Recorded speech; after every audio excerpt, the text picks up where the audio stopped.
મારું નામ પ્રહલાદસિંહ જાડેજા છે. જામનગર કોન્ટ્રાક્ટ એસોસિએશનનો પ્રમુખ છું અને અમારી માંગ છે 11 તારીખે અમે રાજકોટ એમડી મેડમને રજૂઆત કરેલી.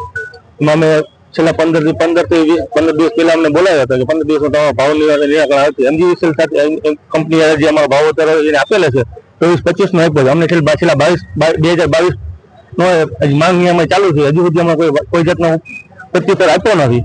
અમારો ભાવ વધારાની માંગ છે. એ 11 તારીખે અમે મળ્યા ત્યારે મેં ઉપર રજૂઆત કરેલી છે, પણ હજી સુધી કોઈ નિર્ણય આવ્યો નથી. ત્યારે 11 તારીખે સાંજે 6 વાગ્યા પછી અમે બધા હડતાલ ઉપર ઉતરી ગયા છે. અચોક્કસ મુદ્દાની હડતાલ ઉપર ઉતર્યા છીએ અને જ્યાં સુધી અમારી માંગ પૂરી નહીં થાય ત્યાં સુધી અમે અચોક્કસ મુદ્દાની હડતાલ ઉપર છીએ. આમાં અમારે 800 કોન્ટ્રાક્ટર છે. જામનગરના 400 કોન્ટ્રાક્ટર છે. બધા સૌરાષ્ટ્ર આખું ભેરું છે. અમારા 12 સર્કલ ભેરા છે. અસર તો બીજી કંપનીની અસર થશે અને અમને આર્થિક રીતે અમને અસર થાય છે. ખેડૂતોને નુકસાન છે તો બધી સીસી રિપ્લેસમેન્ટ બંધ છે, લાઇન વર્ક બંધ છે, કનેક્શન પબ્લિક હેરાન થાય છે. જેથી કરીને અમે તો રજૂઆત એવી કરી જલ્દી નિરાકરણ આવે અને અમે બધા કામ પર લાગી જાય. આની અમારી હિસાબે 5 થી 8 હજાર કર્મચારી અમારા કામદારો છે, એને પણ નુકસાની છે.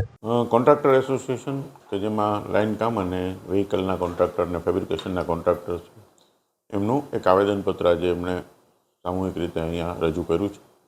એમાં એમણે જે અત્યારના ભાવ છે એમાં ભાવ વધારો માંગેલ છે. ભાવ વધારા માટે એમની રજૂઆત છે એ ઉપરની કક્ષાએ એમ લોકોએ કરેલી છે. એની મંત્રણા વાતચીત ચાલુ છે. આ એક પોલિસી લેવલનો પ્રશ્ન છે અને ત્યાં કોર્પોરેટ લેવલે જે સેટલ થતું હોય છે ત્યાંથી જ ભાવ નક્કી થતા હોય છે.